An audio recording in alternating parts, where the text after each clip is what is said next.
kita boleh kata kanak-kanak pun perlu diberikan satu tujuan hidup. Yes. Sebab dengan tujuan hidup tu baru anak-anak ni ada motivasi. So kita kena bagi tahu mereka ini ada tujuannya, ini ada tujuannya. Matlamatnya sedemikian. Baru anak tu ada motivasi untuk membuat sesuatu perkara itu. Baik cikgu, teruskan.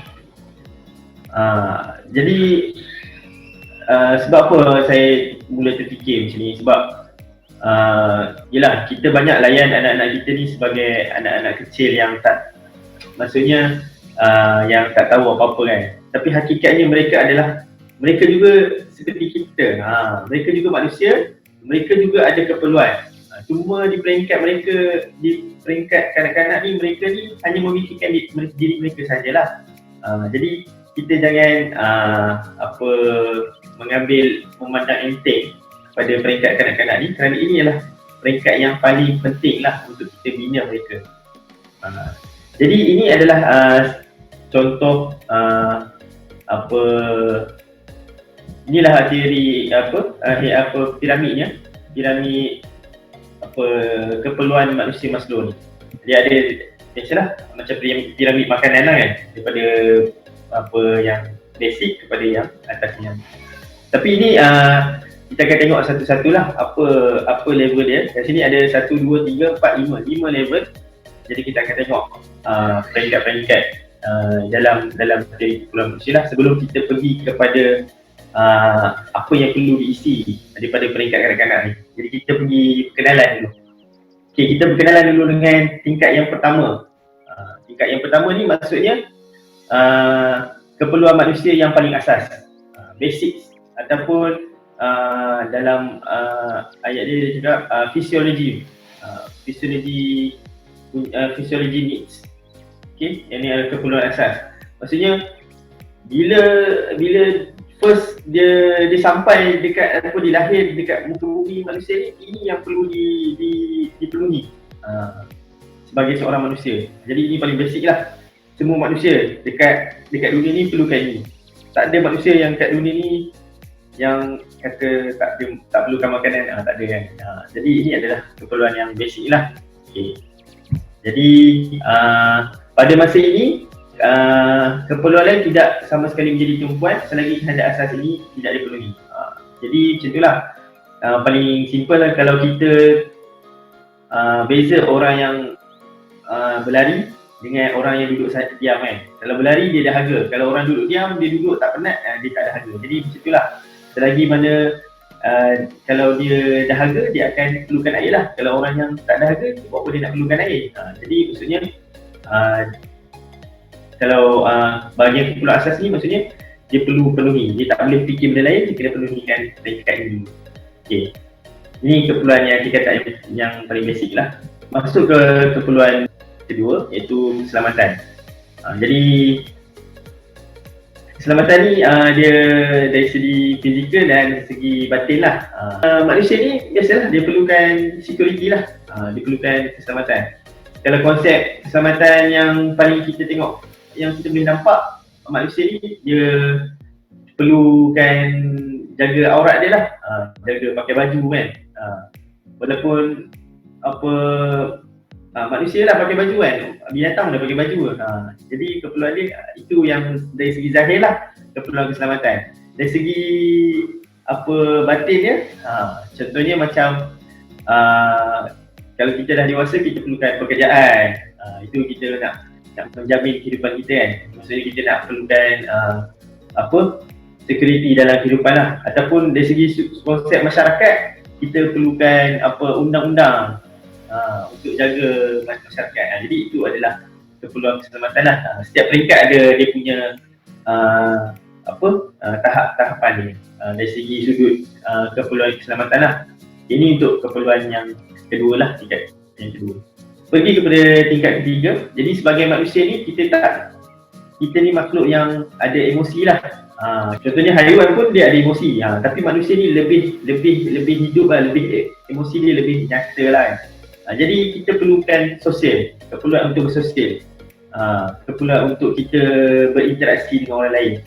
Jadi kita ni manusia yang, ataupun kata dalam ni asasnya haiwan yang bersosial lah. Kita perlukan perhatian, kita perlukan hubungan yang mesra dengan orang lain, kena ada rasa kasih sayang daripada apa keluar yang paling terdekat ialah keluarga lah.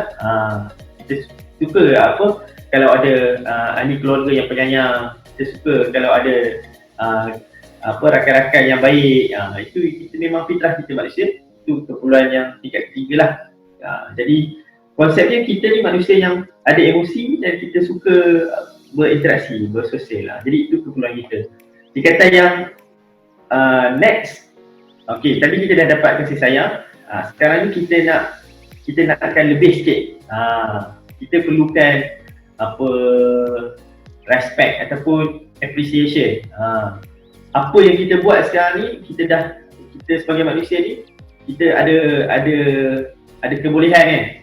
Jadi kita nak kebolehan ataupun apa segala kepandaian kita ni diiktiraf. Jadi itulah manusia. Manusia ni dia perlukan penghargaan. Jadi kita tak boleh kita dah usaha apa, kita buat satu effort tu, satu pekerjaan, kita tak boleh orang lain macam ignore kita punya usaha tu. Jadi seorang manusia tu apa, dia perlukan penghargaan, dia perlukan pengiktirafan sebab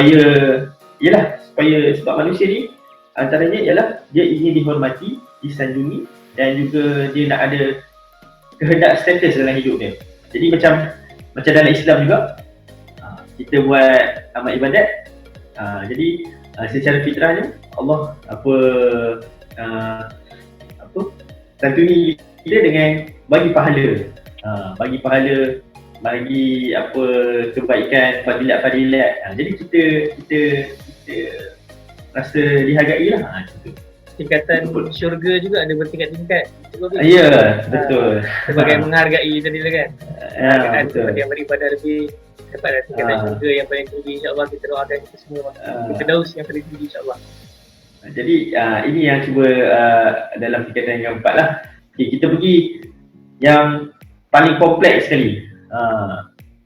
Ini saya tak kata apa dia susah. Dia tingkatan kelima ni dia tingkatan keperluan sempurna sendiri. Okey, ataupun dia kata tahap teragung adalah mencapai kesempurnaan sendiri. Maksudnya bukannya dia bila sampai tahap ni dia sempurna, tak. Dia masa bila sampai tahap ni dia mencari kesempurnaan diri. Jadi dia tak akan sampai ke tahap ini. Dia nak cari apa makna dalam hidup dia ataupun dia punya apa maksud dalam hidup dia ni, selagi mana dia punya benda yang dekat bawah-bawah ni yang basic tu dia tak dapat capai. Jadi inilah bagi Maslow adalah tingkat yang tertinggi, iaitu tingkat sempurnakan diri ataupun dalam bahasa Inggerisnya self actualization. Dia punya stage, tahap yang tertinggi lah self actualization. Jadi dia peringkat yang kompleks sikit. Jadi untuk kita lebih memahami apa tu self actualization ni, maksudnya bila dia dah sampai ke tahap ni dia lebih matang lah. Dia utamakan ketika orang lain, maksudnya orang lain yang lebih memerlukan dia lebih boleh utamakan. Dia kata dia boleh tahan, dia boleh utamakan orang lain. Dia bagi komitmen, maksudnya dia bukannya kerana apa harta benda ke apa, tapi kerana dia nak bagi satu komitmen yang tinggi. Ini dia dah sampai ke tahap ni. Dan dia ada pegangan hidup yang kukuh. Ini yang penting. Dia sampai kat sini dia ada stand dia. Dia ada prinsip dia. Jadi bila dia ada stand dia faham, dia ada pegangan dia. Jadi dia tidak akan mempercayai apa-apa pun walaupun dia punya pendapat dia punya stand tu tak popular. Ini yang di tahap ni lah. Jadi dia tak minat untuk ikut fashion, adat resam apa semuanya, sebab kalau dia dah ada stand tu, maksudnya dia akan bertanya-tanya, kenapa aku nak kena buat ni? Kenapa? Dia ada dia punya stand lah. Dia seronok dengan kawan-kawan, macam biasa kita suka, tapi dia tidak bergantung. Maksudnya dia tidak terlalu bergantung lah, sebab di peringkat ni dah memang agak matang kan, dia boleh hidup sendiri. dan seronok dengan kehidupan yang mencabar dan baru. Okay, dia suka kehidupan yang mencabar. Dia ada satu benda yang dia boleh belajar untuk tingkatkan diri dan bersikap objektif. Maksudnya dia very apa yang nak dicapai. Aku buat benda ni, apa yang aku nak capai. Jadi inilah peringkat yang tertinggi, iaitu keperluan kesempurnaan sendiri. Jadi nak fahamkan juga tadi dari segi hierarki kan, tapi dari segi konsep nak aplikasikannya sebenarnya dia sebenarnya ada satu keperluan yang orang kata peringkat rendah, yang basic, dan juga peringkat yang kompleks lah. Bukan nak kata tinggi, dia kompleks. Ada yang basic, maksudnya kalau kita alam kanak-kanak ni, kita lebih kepada peringkat yang basic dan juga ada sedikit kompleks. Tapi kalau peringkat dewasa ni, sepatutnya kita lebih memikirkan keperluan peringkat tertinggi lah, bukannya hanya fikir peringkat rendah, keperluan peringkat rendah. Jadi kita tengok apa keperluan peringkat rendah. Yang macam tadilah, keperluan peringkat rendah tu apa, kita fikir nak makan, kita nak fikir nak keselamatan, kita nak fikir nak dapat pasangan. Itu keperluan yang peringkat rendah lah. Di mana keperluan peringkat rendah ni kita akan diistilahkan sebagai deficiency needs. Keperluan yang sentiasa perlu kena top up. Kita kena top up lah. Maksudnya kalau lapar kena makan. Sebab tu tiap-tiap hari makan. Rumah kena ada. Jadi ini keperluan yang peringkat rendah lah. Maksudnya sekarang kita kena tambah kena top up. Okay, tapi kalau keperluan peringkat tertinggi pula, keperluan peringkat tertinggi dia kebanyakannya wujud lewat. Dia tak lahir-lahir terus sampai ke peringkat tertinggi. Tak. Dia dah sampai ke tahap peringkat apa yang self actualization ni, kesempurnaan diri ni, dia beransur-ansur. Maksudnya dia semakin mungkin dia dah sampai ke self actualization, tapi dia semakin improve lah, semakin bertambah baik dari semasa ke semasa. Dia di keperluan peringkat tertinggi ni dia panggil growth needs. Maksudnya peringkat perkembangan, sentiasa berkembang, sentiasa matang lah, semakin lama semakin matang. Jadi contohnya dalam bidang kerjaya kita, dalam bidang keilmuan kita punya intellectual, kita punya cara fikir, cara pandang, ini adalah keperluan peringkat tertinggi. Jadi ini adalah growth need. Growth need ni kita sentiasa berkembang. Tapi manakala yang tadi ni basic ni deficiency ni, keperluan yang sentiasa kena top up. Jadi itu antara hasil daripada piramid tadi. Kita lahirkan konsep ni lah, keperluan peringkat rendah, keperluan peringkat tinggi.